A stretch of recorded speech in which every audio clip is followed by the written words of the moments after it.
Do do do do do do do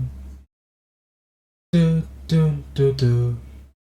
Black Beatles in the city. Be back immediately to confiscate the monies. Your drummers. Alright, you ready to see the title and thumbnail? So I'm gonna say this right off the bat. 2016, while it's a good year, it's overrated. In my personal opinion, there were better years than the 2010s. For me personally anyway. 2011, 2014, 2015, and 2017. And in certain cases for me, 2019. But going back to 2016, I'm sure some of you may not notice by now, but if you go on social media right now, mainly Instagram and TikTok, you've most likely seen throwback pictures of your friends and family and celebrities of what they looked like in 2016 and whatever trend was popular during that time. And just for fun, I decided to post my IG and my TikTok as well. And I gotta say, I swear to God, I don't remember the camera quality being that bad. Like obviously it was good for the time, but I don't remember the cameras being that grainy. It's like Apple's making us having a Mandela effect. But anyways, the reason why people love 2016 so much too is because of the vibe it had, how social media was back then, and other various things throughout pop culture. Whether it's music, video games, sports, celebrities, movies, TV shows, among various different things. With social media now, due to it being more content focused, people nowadays are very hypercritical of what they post online and how people see their posts. In old Instagram, you could post literally anything and people won't care. Nowadays it's more of a photo shoot and people still won't like it. But another thing people forget about social media back then too was that it was slowly starting to get into the influencer era, where you would see skits and photoshopped images. Not to mention Snapchat was the most popular app back then. I'm sure everybody that had that app used that doll filter at least once. I know I did. And it was the first social media app that allowed stories. And stories was a new thing back then that was never seen before. And it's funny because nowadays, literally any social media app you could think of has stories. And because of that, Snapchat slowly started to die. Like some of y'all watching this video right now probably use IG stories way more than Snapchat stories. Or just any other feature on IG. Also for the younger people watching this video, I'm talking kid teenager range. Do y'all still use Snap? I honestly stopped using that a long time ago. And the only reason I still have the app on my phone is because of my memories. But Snap is trying to make us pay for that too, which is the dumbest thing ever. But the reason why I think 2016 is not the greatest year of the 2010s, because outside my own personal opinion, there were bigger moments in pop culture, or just moments in general, in other years from the 2010s compared to 2016. Don't get me wrong, 2016 had banger music between Chance the Rapper, Designer, A Boogie, Post Malone, Uzi, Drake, Rihanna, The Weeknd, Ray Shremmerd, Bruno Mars, J. Cole, Vybz Kartel, Popcorn, the list goes on. But when you look at 2017 for example, 2017 had Kendrick, SZA, Rich the Kid, Famous Dex, Jay Critch, Logic, Dave East, Lil Baby, Jay-Z, Trippie Redd, and like I said, the list goes on. Oh, so I remember 2016 having a lot of celebrity deaths. And honestly, people die every day, including celebrities. But I swear like every week, a celebrity would drop like flies. Like the only year I would compare 2016 to when it comes to celebrity deaths is 2009 and 2020. Another reason why I also think that 2016 is overrated is because no one by the end of the year was like, 2016 was amazing. It was only 2 years later where people started to love 2016 because 2016 was just another year. But going back to my own personal opinion about 2016, it was an okay year for me. I was in my freshman and sophomore year of high school, so I was learning a lot academically and socially, but not to where I needed to be until a few years later. I had a summer internship, which I say went decent, but because of that, I didn't have the usual summer experience the way people my age at the time were probably having during the summer. I will say this though, I was a fiend in Pokemon Go because Pokemon Go was the biggest thing back in the day, and I would spend days and hours playing that game. During my work breaks, after work, when I went home, on my way home, on my way to work, hell, even before after school I played that game. Also during the fall of 2016, I got a PS4, and during that time I was playing mad games, including NBA and WWE 2K17 and Overwatch.